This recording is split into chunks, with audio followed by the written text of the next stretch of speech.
திருவண்ணாமலை மாவட்டம் நாயுடுமங்கலத்தில் வன்னியர்களின் சின்னமான அக்னி கலசத்தை வைப்பதற்காக விழுப்புரம் பைபாஸ் சாலை சந்திப்பிலிருந்து பாமகவினர் மற்றும் வன்னியர் சங்கத்தினர் புறப்பட்டுள்ளனர். இது குறித்த மேலும் விவரங்களை எமது செய்தியாளர் சசிகுமார் வழங்கிட கேட்கலாம்.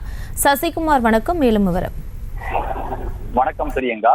திருவண்ணாமலை மாவட்டம் கலசப்பாக்கம் அடுத்த நாயுடுமங்கலம் பகுதியில் கடந்த சில வருடங்களுக்கு முன்பாக சாலை விரிவாக்கத்திற்காக அந்த பகுதியில் வைக்கப்பட்டிருந்த அக்னி கலசம், அதாவது வன்னியர்களின் அடையாள சின்னமான அக்னி கலசத்தை அந்த பகுதியில் இருந்து நெடுஞ்சாலைத்துறையினர் அகற்றியதாக சொல்லப்படுகிறது.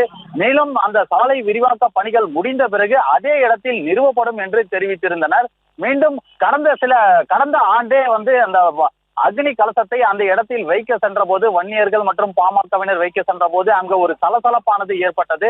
அதனைத் தொடர்ந்து விரைவில் அதற்கான இடத்தை முடிவு செய்து தரப்படும் என்று மாவட்ட நிர்வாகத்தால் சொல்லப்பட்டதாக சொல்லப்படுகிறது.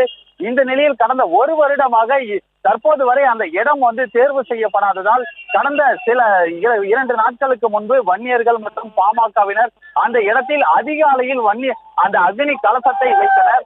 இதனால் அந்த பகுதியில் பரபரப்பு ஏற்பட்டது. அதிகாலையிலேயே அந்த கலசத்தை அங்கிருந்து காவல்துறையினர் மற்றும் மாவட்ட நிர்வாகம் சார்பில் அந்த பகுதியில் இருந்து அந்த அக்னி கலசமானது அகற்றப்பட்டது. மேலும் அந்த 15 பேர் இந்த அக்னி கலசத்தை அங்கு வைத்ததாக கூறி கைது செய்யப்பட்டனர்.